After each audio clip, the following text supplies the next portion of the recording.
The US government just announced its framework for regulating digital assets. And they're calling it digital assets because they're not yet ready to use the word cryptocurrency. The framework is a pretty quick read, but kind of boring, so I'm gonna go over the key points so you don't have to. And starting off at protecting consumers, investors, and businesses. So we're going to see more consumer protection from the SEC and the CFTC in the form of enforcement and education. So there will be more laws and stricter regulation when it comes to digital assets, and there will also be financial literacy education programs available so people know what they're getting into and they understand the risks. Overall, I think this is great news. More people will have government-approved education about cryptocurrency, which brings more legitimacy and trust to crypto. Next up, promoting access to safe, affordable financial services. So the key points here: 7 million Americans have no bank account, 24 million rely on costly non-bank services. Those are your check cashing places, cash advance places, things of that nature. And they also recognize that financial services for people without a bank can be slow and expensive. If you're not familiar with that, think of a Western Union. They charge an arm and a leg to transfer money slowly. And this can all be done with cryptocurrency, fast and affordably. And in 2023, they plan on launching FedNow for instant nationwide payments. At the moment in the US, payments are very slow and can take several days for something to settle when you are transferring bank to bank. With the FedNow program, we would catch up to other countries that can transfer money instantaneously. And to help achieve that goal, the FedNow program is looking into digital assets, which could help making these instant payments a possibility. And if you're not familiar with check cashing places, there are a lot of them, so just look anywhere in Los Angeles because there are a lot of people there without banks. I think there's actually more check cashing places than actual banks. So potentially the US government could be looking at crypto to make all of this happen with their FedNow program when they launch it in 2023. Now, what does all this mean?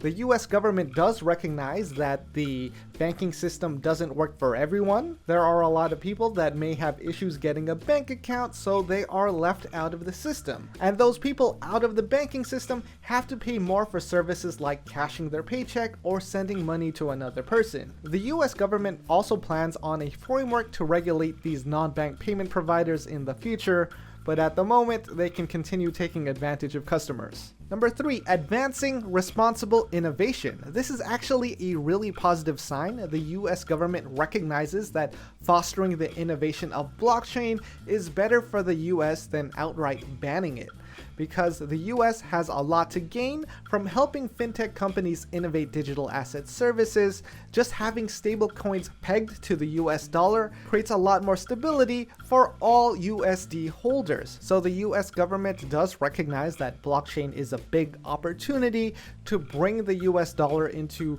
other countries and more people globally, making the US dollar even stronger than it is now. The Office of Science and Technology Policy, OSTP, and NSF will develop a digital asset research and development agenda to kickstart fundamental research on topics such as next generation cryptography, transaction programmability, cybersecurity, and privacy protections, and ways to mitigate the environmental impacts of digital assets.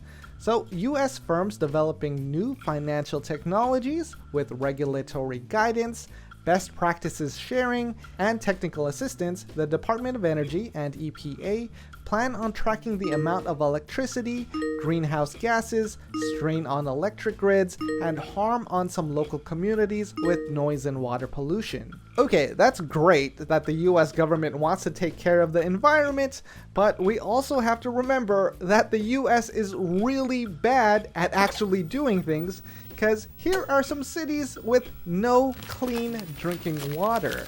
And if we just look at the power consumption of Bitcoin, not all cryptocurrency, just Bitcoin, it is 56 times more efficient than the power usage of banks. You also have to remember that people commute to work, so them driving also adds to the CO2 emissions that really need to be included if we are making a fair comparison. So remember, if your boss asks you to come into the office, call them out on climate change and continue working remotely. Reinforcing our global financial leadership and competitiveness.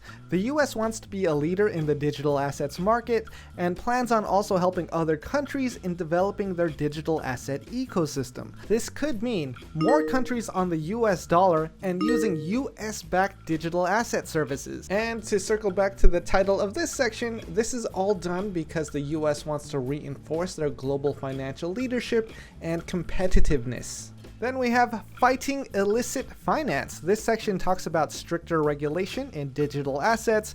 That's because it's been used in the past with some ransomware and funding terrorism.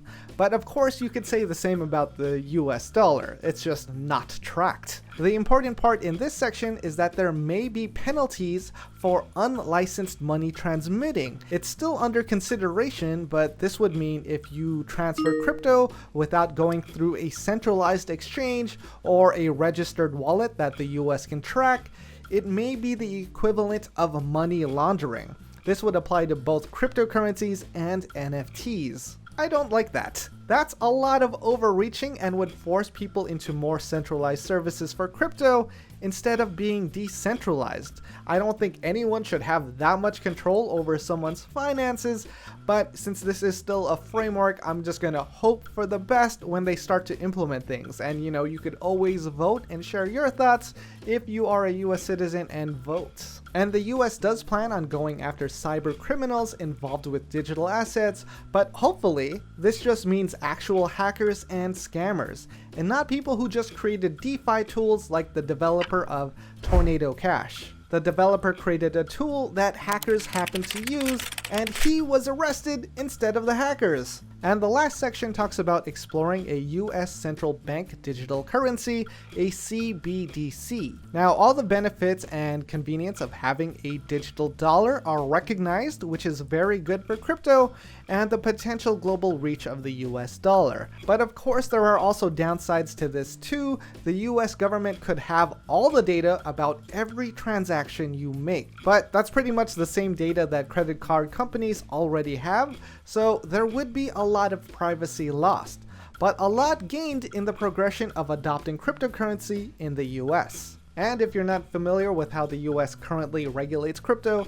we can cover that now. First off, there are no ICOs allowed in the US, no initial coin offerings. You cannot invest in a coin before it starts trading. There's no derivatives trading in the US, that means you can't trade on leverage, and you can't trade coins that could potentially be classified as a security.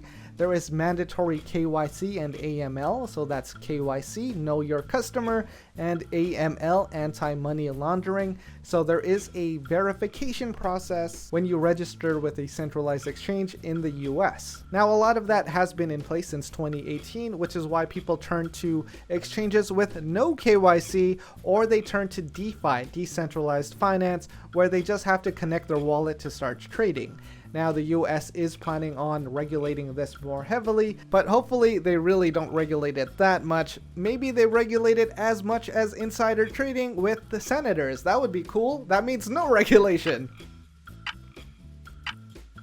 And I know the purpose of having crypto is for the decentralized movement of money and not having a centralized authority, but having clear regulations brings in more trust to the crypto world, so more people could potentially get involved. Because if crypto gets recognized as a legitimate currency, that's big for everybody involved in the space. And you also have to remember that the image of Bitcoin used to be very bad, that it used to be for nerds and people who liked buying things on the dark web, and now it's much, much bigger than it ever was. And Bitcoin has been a hedge against inflation, depending on where you live or when you bought in.